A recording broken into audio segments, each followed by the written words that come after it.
الحمد لله رب العالمين. اللهم صل على محمد وعلى آل محمد كما صليت على إبراهيم وعلى آل إبراهيم إنك حميد مجيد.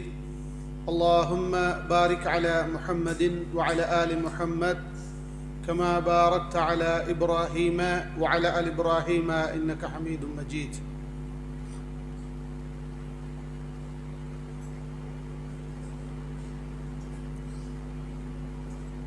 மதிப்புக்குரிய சகோதரர்களே,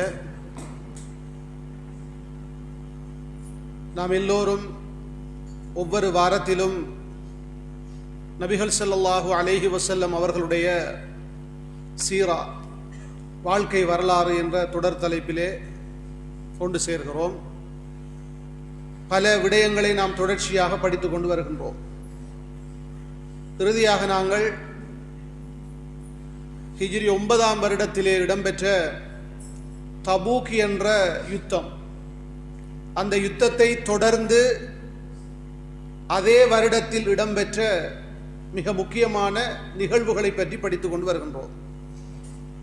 தபூக் யுத்தம் என்பது ஹிஜ்ரி எத்தனையாவது வருடத்திலே நடைபெற்றது? 9ஆவது வருடம். யுத்தம் முடிந்து வந்ததற்கு பிறகு அதே வருடத்தில் இடம்பெற்ற சில முக்கியமான நிகழ்வுகள். அதிலே 3 நிகழ்வுகளை கடந்த வகுப்பிலே நாங்கள் படித்திருந்தோம். அதில் ஒன்று, அல்லாஹ்வுடைய தூதருடைய மகள் மரணித்து போன சம்பவம். அந்த மகளுடைய பேர் என்ன? உம்மு குல்சூம். அல்லாஹ்வுடைய தூதருடைய மகளும் உஸ்மான் ரலியல்லாஹு அன்ஹு அவர்களுடைய மனைவியும் இந்த ஹிஜ்ரி 9ஆவது வருடத்திலே தான் மௌத்தானார்கள். இது ஒரு நிகழ்வு. இரண்டாவது ஒரு நிகழ்வு, ஹபஷா மன்னர் அஷ்ஹமா என்று சொல்லக்கூடியவர், அவர் ஹபஷாவிலே மௌத்தாகிவிட்டார். அவருக்கு தொழுகை நடத்தப்படாமலே அங்கே அடக்கம் செய்து விட்டார்கள். அல்லாஹு தஆலா வஹீனூடாக அல்லாஹ்வுடைய தூதருக்கு இந்த செய்தியை அறிவித்ததற்கு பிறகு அல்லாஹ்வுடைய தூதர் அவருக்காக காயிபான ஜனாசா தொழுகை நடத்தினார்கள், மறைவான ஜனாசா தொழுகை. மூன்றாவது ஒரு மரணம். யாருடைய மரணம் அது? முனாஃபிக்களுடைய தலைவர் அப்துல்லா இப்னு உபை இப்னு சலூல். இவனுடைய மரணமும் இதே வருடத்திலே தான் இடம்பெற்றது. இந்த 3ஐ நாங்கள் கடந்த வகுப்பிலே படித்திருந்தோம். இன்றைய வகுப்பிலே இன்னொரு முக்கியமான நிகழ்வு இடம்பெற்றது. அதுதான் உவைமிர் அல் அஜ்லானி ரலியல்லாஹு அன்ஹு என்ற நபித்தோழருக்கும் அவருடைய மனைவிக்கும் இடையிலே லிஆன் ஊடாக பிரிவு ஏற்பட்ட நிகழ்வு. இப்ப நீங்க லிஆன் என்ற ஒரு சட்டத்தை பற்றி படித்திருக்கிறீர்களா? உங்களுக்கு தெரியுமா லிஆன் என்றால்? லிஆன் என்பது ஒரு கணவன் தன் மனைவியின் மீது விபச்சார குற்றச்சாட்டை சுமத்துகின்ற ஒரு சந்தர்ப்பம், அல்லது தன் மனைவியோடு ஒரு இன்னொரு ஆணை, ஒரு அஜ்னபியத்தன் ஆணை படுக்கை அறையிலே காணுகின்ற ஒரு சந்தர்ப்பம். அப்படியான ஒரு கட்டத்திலே அவர், வேறு சாட்சி அவருக்கு இல்லை, மனைவி இன்னாரோடு தொடர்பு விபச்சாரம் செய்து விட்டார் என்று அவர் மட்டும்தான் சொல்லுவார். அப்ப இந்த கட்டத்திலே அவர் காலி, நீதிபதிக்கு முன்னால் சென்று சில சத்தியங்களை செய்து 2 பேரும் பிரிகின்ற ஒரு பாடம் தான் லிஆனுடைய பாடம். இது இந்த ஹிஜ்ரி 9ஆவது வருடத்திலே இடம்பெற்ற ஒரு முக்கியமான நிகழ்வாக சொல்லப்படுகிறது. இந்த நிகழ்வை, இந்த சம்பவத்தை புகாரியிலே இமாம் அவர்கள் பதிவு செய்திருக்கிறார்கள். உவைமிர் அல் அஜ்லானி ரலியல்லாஹு அன்ஹு அவர்கள் வருகிறார்கள். இப்போது அவர் ஆசிம் இப்ன் அதி அல் அன்சாரி ரலியல்லாஹு அன்ஹு அவரை சந்தித்து அவர் ஒரு கேள்வி கேட்கிறார். ஒரு கணவன் தன் மனைவியோடு இன்னொருவனை கண்டுவிட்டால் அந்த கணவன் அவனை கொல்ல முடியுமா? அல்லது நீங்கள் உங்களுடைய மார்க்க சட்டத்தின் அடிப்படையிலே அவனை கொல்வீர்களா அல்லது என்ன செய்ய வேண்டும்? இது தொடர்பாக நீங்கள் எனக்கு அல்லாஹ்வுடைய தூதரை சந்தித்து கேட்டு எனக்கு பதில் சொல்ல வேண்டும் என்று கேட்கிறார். உடனே இந்த ஆசிம் இப்னு அதி என்பவர் யார் என்று கேட்டார். அவர்தான் இந்த அஜிலான் என்ற கோத்திரத்துடைய தலைவர். இவர் அல்லாஹ்வுடைய தூதரை போய் சந்திக்கிறார். சந்தித்து இந்த விடயத்தை கேட்கிறார். ஆனால் அல்லாஹ்வுடைய தூதர் இந்த கேள்விக்கு விடை சொல்ல மறுக்கிறார்கள். ஏனென்றால் இப்படியெல்லாம் நடைபெறுகிறது என்று சொல்லப்படுகிற போது அது முஸ்லிம்களுக்கு ஒரு கெட்ட பேர் என்று செய்யும் ஏற்படுத்தலாம். முஸ்லிம்களுக்கு இடையில் இப்படி நடைபெறுகிறது என்று வருகிற போது அது முஸ்லிம்களுக்கு ஒரு கெட்ட பேரை ஏற்படுத்தலாம் என்ற அந்த எண்ணத்தில் அல்லாஹ்வுடைய தூதர் அந்த கேள்வி கேட்பதை வெறுத்திருக்கலாம் என்று உலமாக்கள் சொல்கிறார்கள். அல்லாஹு அலம். அப்ப அல்லாஹ்வுடைய தூதர் அவருக்கு எந்த பதிலும் சொல்லல. அவர் திரும்பி வந்துட்டார். அப்ப திரும்ப அவர் வாரார். யாரு? உவாமிர் அல் அஜிலானி வந்து அல்லாஹ்வுடைய தூதரை சந்தித்தீர்களா? என்ன விட சொன்னாங்க, எனக்கு என்ன தீர்ப்பு? அவர் சொன்னார், அல்லாஹ்வுடைய தூதர் ஒன்றும் சொல்லல. அப்ப உடன் அவர் சொன்னார் எப்படின்றால், நான் இதுக்கு ஒரு தீர்ப்பு எடுக்கும் வரைக்கும் விட மாட்டேன். உடன் அல்லாஹ்வுடைய தூதர்கிட்ட போறார். சஹாபாக்கள் இருக்கிறாங்க. அதே மாதிரி போய் கேட்கிறார், ஒரு கணவன் தன் மனைவியோடு ஒரு இன்னொரு ஆணை கண்டால் அவன் கொல்ல முடியுமா? அல்லது நீங்கள் மார்க்க சட்டத்தின் அடிப்படையிலே தண்டனை முறையில் அவனை கொல்வீர்களா? அல்லது என்ன செய்ய வேண்டும்?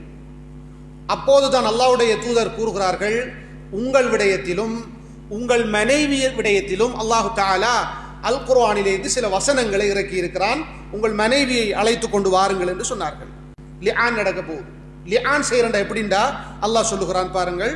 சூரத்து நூர் என்ற அத்தியாயத்திலே 6வது 7வது 8வது 9வது வசனங்கள். அந்த வசனத்தை உங்களுக்கு நான் வாசித்து காட்டுகிறேன். வல்லதீன யர்மூன அஸ்வாஜஹும் வலம் யகுன் லஹும் ஷுஹதாஉ இல்லா அன்ஃபுஸஹும். உங்களில் ஒருவர் தன்னுடைய மனைவியின் மீது ஒரு விபச்சார அவதூறை சுமத்தி தன்னை தவிர வேறு ஒரு சாட்சி அவருக்கு இல்லை என்றால், மனைவி விபச்சாரம் செய்து விட்டார் என்று சொல்றதுக்கு இன்னும் 4 சாட்சிகளை தேட முடியாது, அவர் மட்டும்தான் சாட்சி. அப்படி ஒரு நிலை ஏற்பட்டு விட்டால் உங்களில் ஒருவர் என்ன செய்யணும் என்றால், ஷஹாதத்து அஹதிஹிம் அர்பஉ ஷஹாதாத்தின் பில்லாஹி இன்னஹு லமினஸ் சாதிகீன். இப்ப இவர் ஒரு நீதிபதிக்கு முன்னால வந்து தன் மனைவி முன்னுக்கு இருப்ப இவர் விடத்திலிருந்து சொல்லணும், என்னுடைய மனைவி விபச்சாரம் செய்தாள், அது உண்மை, நான் சொல்வது உண்மை என்று 4 தடவைகள் உறுதியாக அல்லாஹுவை சாட்சியாக வைத்து சத்தியமிட வேண்டும். அவர் அஷ்ஹது பில்லாஹ், அல்லாஹுவை சாட்சியாக வைத்து நான் சத்தியமிட்டு சொல்லுகிறேன், நான் சொல்வது உண்மை. 4 தடவை அப்படி சொல்லணும் அவர் காதிக்கு முன்னால. 5வது தடவை அவர் சொல்லணும் எப்படின்னா, அதையும் அல்லாஹ் தொடர்ந்து சொல்றான், நான் சொல்வதில் நான் பொய்யனாக இருந்தால் அல்லாஹ்வுடைய லஅனத் என் மீது உண்டாகட்டும். லஅனத், அந்த லஅனத் என்ற சொல்லில் இருந்து வந்ததுதான் லிஆன். லஅனத் என்ற சொல்லில் இருந்து வந்ததுதான் லிஆன். அப்ப 5வது அவர் சொல்ல வேண்டியது என்னென்றால், நான் பொய் சொன்னா அல்லாஹ்வுடைய லஅனத் என் மீது உண்டாகட்டும் என்று சொல்லுவோம். இது கணவன் புறத்திலிருந்து சொல்லப்படுகிற சத்தியங்கள். அடுத்த மனைவி பெரிகா. இப்ப அவ என்ன சொல்லணும்டா, அவவும் ஃபர்ஸ்டா 4 சத்தியம் சொல்லணும். அஷ்ஹது பில்லாஹ், அல்லாஹ்வை சாட்சியாக வைத்து நான் சத்தியம் விட்டு சொல்லுகிறேன், நிச்சயமாக அவன் பொய் சொல்கிறான். கணவன் அவன் சொல்வது பொய். 4 தடவை சத்தியம் செய்யும். 5வது தடவை அந்த பெண்மணி அவன் சொல்வது உண்மையாக இருந்தால் அல்லாஹ்வுடைய கோபம் என் மீது உண்டாகட்டும் என்று சொல்லணும். இப்ப ஆம்பளை சத்தியம் செய்யக்கூட 5வது தடவை என்ன சொல்லணும், அல்லாஹ்வுடைய சாபம் லஅனத் என் மீது உண்டாகட்டும் என்று சொல்லணும். பெண்கள் மனைவிமார்கள் சத்தியம் செய்யக்கூட என்ன சொல்லணும், 5வது அல்லாஹ்வின் கோபம் கலப் என் மீது உண்டாகட்டும். உலமாக்கள் சொல்றாங்க என்னண்டா, இந்த லஅனத்ங்கிறது பெண்களுக்கு ஒரு அடிக்கடி அவங்க சொல்ற விஷயம் தானே. அப்ப இந்த இடத்துலயும் சிம்பிளா சொல்லிடுவாங்க. அதுக்குத்தான் அல்லாஹ் தஆலா பெண்கள் விடயத்திலே கலப், அவன் சொல்வது பொய்யாக இருந்தால் அல்லாஹ்வுடைய கோபம் என் மீது உண்டாகட்டும், அவன் சொல்வது உண்மையாக இருந்தால் அல்லாஹ்வின் கோபம் என் மீது உண்டாகட்டும் என்று இவர் சொல்ல வேண்டும். இதான் லிஆன். இப்படி அந்த ரெண்டு பேரும் சொல்லிவிட்டால் இந்த லிஆன் என்ற சட்டத்தின் அடிப்படையில் நிரந்தரமாக பிரிந்து விடுவார்கள். அதுக்கு தலாக் சொல்ல தேவையில்லை. அந்த வார்த்தைகளின் ஊடாக இதுக்கு பிறகு அவங்க சேர்ந்து வாழ்ந்த நிம்மதியா வாழலாமா? மார்க்க சட்டம் என்னென்றால் அந்த ரெண்டு பேருடைய பிரிவு என்பது நிரந்தரமா போயிடும். அதுபோல இன்னும் ரெண்டு நலவு என்னென்றால், இப்ப கணவன் தன் மனைவியின் மீது அவதூறு சொல்லிட்டாரு தானே. பொதுவா மார்க்க சட்டம் என்ன? அவதூறு சொன்னால் எத்தனை சாட்சி கொண்டு வரணும்? 4 சாட்சி கொண்டு வரணும். கொண்டு வரவில்லை என்றால் அவருக்கு எத்தனை அடி அடிக்கணும்? 80 கசை அடி கொடுக்கணும். ஆனா இந்த விடயத்தில் லிஆன் செய்வதன் ஊடாக கணவனுக்கு கதுஃப் அவதூறுக்கான ஹத்தன செய்து நிறைவேற்றப்படாது. லிஆன் செய்து விட்டார். இரண்டாவது விஷயம் மனைவி விபச்சாரம் செய்து விட்டால் என்று இவர் சொன்னது. ஆனா உண்மையிலே விபச்சாரம் செய்து விட்டால் ஒன்று 4 சாட்சிகளை கொண்டு நிரூபிக்கணும், அல்லது விபச்சாரம் செய்தவர் நான் விபச்சாரம் செய்து விட்டேன் என்று சொல்லும். இந்த ரெண்டும் இங்க நடக்கலையே. அதனால இந்த லிஆன் செய்வதன் ஊடாக மனைவிக்கும் ஜினாவுக்குரிய ஹத் என்ன செய்யாது, விபச்சாரத்துக்குரிய ஹத்து நிறைவேற்றப்படாது. அந்த தண்டனையை அவள் இந்த லிஆன் செய்வதன் ஊடாக தடுத்திருக்கிறாள், பாதுகாப்பு பெற்றிருக்கிறாள். இதான் லிஆனுடைய சட்டம் என்பது. இந்த சட்டம் இடம்பெற்றது. உலமாக்கள் சொல்றாங்க நிறைய பேர் இந்த உவைமிர் அல் அஜ்லானுடைய விடயத்திலே தான் முதல் தடவையாக இந்த லிஆன் இடம்பெற்றதாக சொல்கிறார்கள். அப்ப லிஆனுடைய சட்டம், அப்ப லிஆன் என்ற ஒரு சட்டம் நம்முடைய சமூகத்தில் ஒரு பழக்கத்தில் புழக்கத்தில் இல்லை. அது ஏன்னா நம்முடைய காலிகோட்டில் தலாக் இருக்குது, ஃபசக் இருக்குது, ரெண்டும் தான். அதுக்குள்ள எல்லாம் வந்துடும். ஆனா கணவனும் மனைவியும் பிரியக்கூடிய பல சட்டங்களுக்கு அதுல ஒரு சட்டம் தான் லிஆன். இந்த லிஆனை பொறுத்தவரையில கணவனும் மனைவியும் அவங்க வீட்டுக்குள்ள இருந்து லிஆன் செய்ய முடியாது. நீதிபதிக்கு முன்னால என்ன செய்யணும்? லிஆன் செய்யணும். இதான் லிஆனுடைய சட்டம். இந்த சட்டம் இது சம்பந்தமான வசனங்கள் அருளப்பட்டதும் இந்த நிகழ்வு இடம்பெற்றதும் ஹிஜ்ரி 9வது வருடத்தில் என்பதை நாங்கள் அடையாளப்படுத்தலாம். அது ஒரு பெரிய ஒரு தலைப்பு, சுருக்கமாக சொல்லி இருக்கிறேன். லிஆனை பத்தி உங்களுக்கு, ஒரு கணவன் தன் மனைவியின் மீது விபச்சார குற்றச்சாட்டை சுமத்துகிறார். அவரை தவிர வேறு சாட்சி இல்லை. இப்ப இவர் என்ன செய்யணும்? காலி கிட்ட போய் இப்படி ஒன்று நடந்துட்டு சொன்னா 2 பேரையும் வச்சு லிஆன் செய்யப்படும். இதான் மார்க்க சட்டம். லிஆன் என்ன? இவர் ஆரம்பத்தில் 4 சத்தியம் சொல்லுவார். எப்படி? அல்லாஹ்வின் மீது சத்தியமாக சொல்லுகிறேன், நான் சொல்வது உண்மை, இவள் விபச்சாரம் செய்தாள். 5வது தடவை எப்படி சொல்லுவாரு? நான் சொல்வது பொய்யா இருந்தா அல்லாஹ்வுடைய சாபம் என் மீது உண்டாகட்டும் என்று சொல்லுவார். அதுக்கு மனைவி என்ன சொல்லுவா? அல்லாஹ்வின் மீது சத்தியம் விட்டு நான் சொல்றேன் 4 தடவை சொல்லுவா. அவன் சொல்வது பொய், அவன் சொல்றது பொய். அவன் சொல்றது உண்மையா இருக்கும் என்றா அல்லாஹ்வுடைய கோபம் என் மீது உண்டாகட்டும் என்று சொல்லுவார்.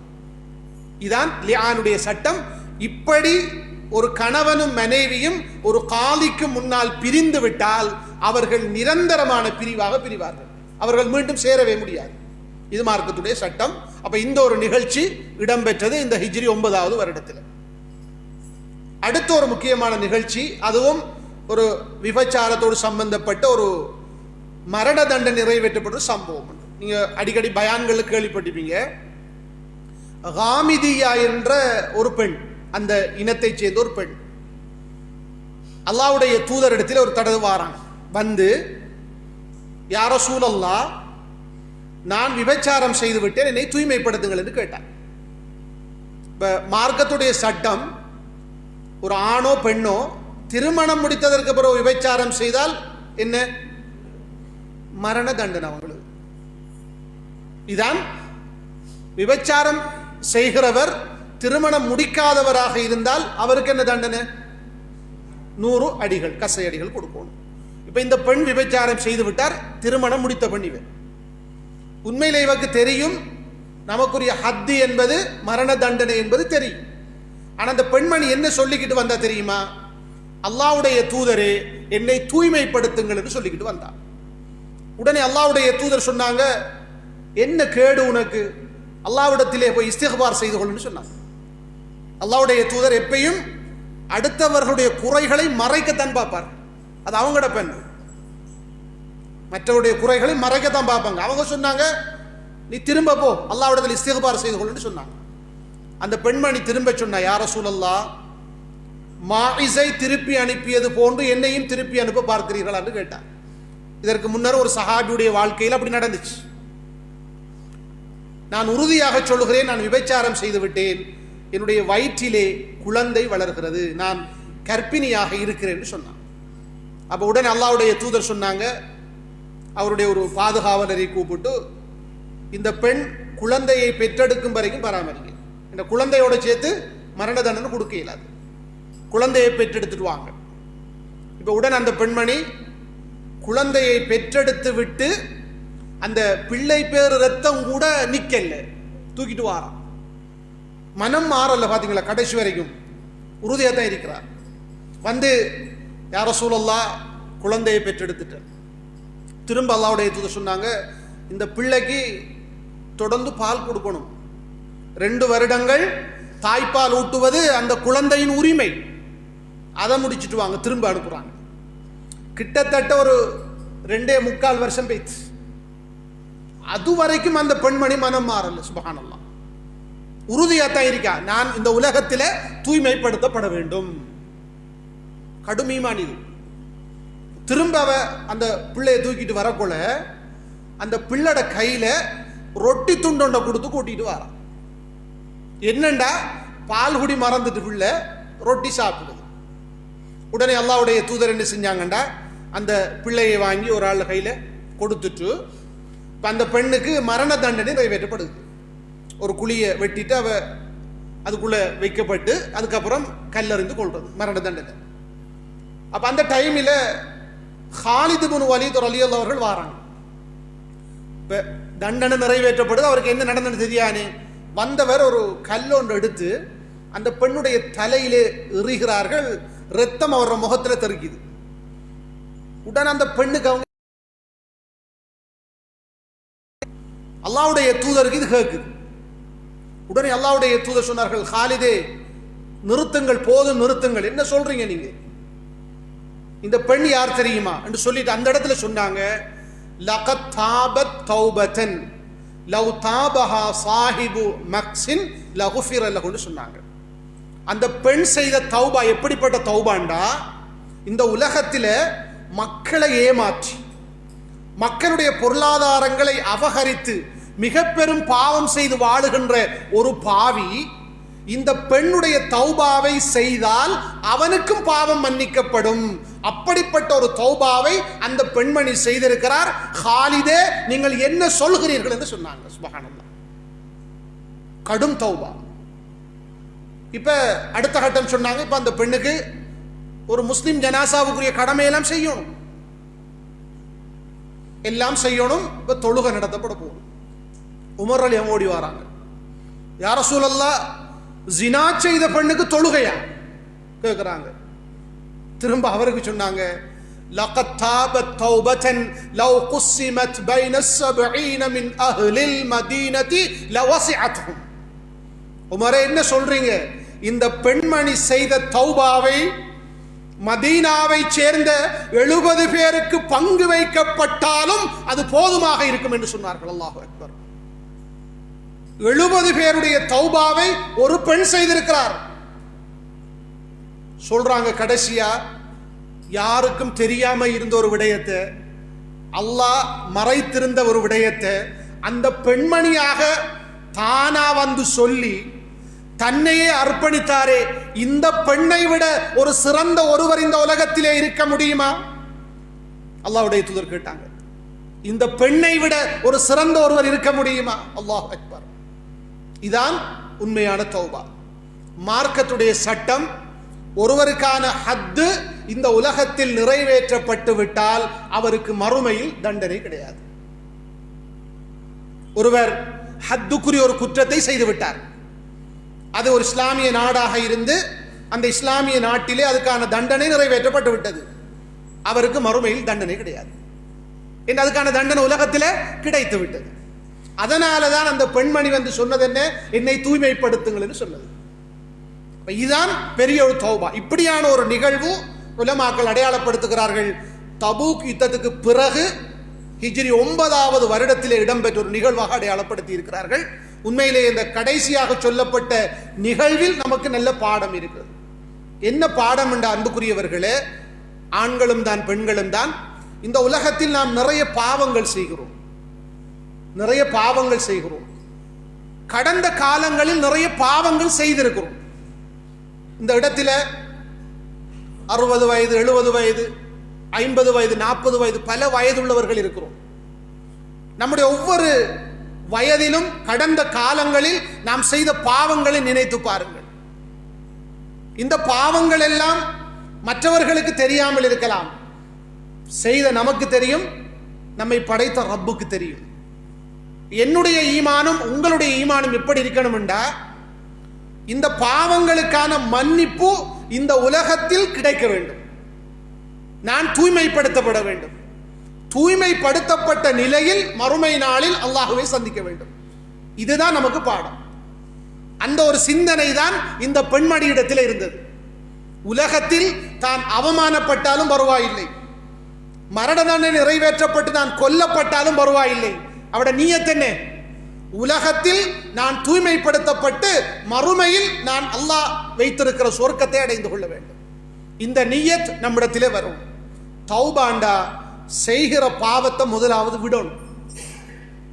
திரும்ப திரும்ப பாவம் செய்யறது. ஒரு காலத்தில் மனோ இச்சையை கட்டுப்பட்டோம், ஒரு காலத்தில் நமக்கு சரியான வழிகாட்டல் கிடைக்கல, சில பாவங்களை செய்திருக்கிறோம். அதற்காக தௌபா செய்கிறோம் என்றால் திரும்ப அந்த பாவத்துக்குள்ள போகக்கூடாது. அந்த பாவத்தை விட்டுட்டு அதற்காக கவலைப்பட்டு மீண்டும் அந்த பாவத்துக்குள் போகக்கூடாது. அதான் உண்மையான தௌபா. அப்ப அந்த தௌபாவை நாம் செய்து அல்லாஹ் நம்முடைய பாவங்களை மன்னித்த நிலையிலே நாம் மௌத்தாகிவிட்டால் அன்புக்குரிய சகோதரர்களே, அதான் பெரிய பாக்கியம். இல்லை என்றால் நாங்கள் மறுமை நாளையிலே கை சேதப்பட வேண்டிய ஒரு துர்ப்பாக்கியம் ஏற்பட்டுவிடும். அல்லாஹு தஆலா அப்படியான நிலையிலே இருந்து நம் அனைவரையும் பாதுகாக்க வேண்டும். இந்த காமிதியா என்ற அந்த பெண்ணில் இருந்து நாம் இந்த பாடத்தை எடுத்துக்கொள்ள வேண்டும். இந்த ஒரு சம்பவமும் முக்கியமான ஒரு சம்பவமாக உள்ளத்திலே பதிவு செய்து கொள்ளுங்கள். இன்ஷா அல்லாஹ் இதனுடைய தொடரை நாம் அடுத்த வகுப்பிலே வழங்கிக் கொள்வோம். வ ஆகிர் தஅவானா அனில் ஹம்துலில்லாஹி ரப்பில் ஆலமீன். சுப்ஹானக அல்லாஹும்ம வ பிஹம்திக அஷ்ஹது அன் லா இலாஹா இல்லா அன்த அஸ்தக்ஃபிருக வ அத்தூபு இலைக.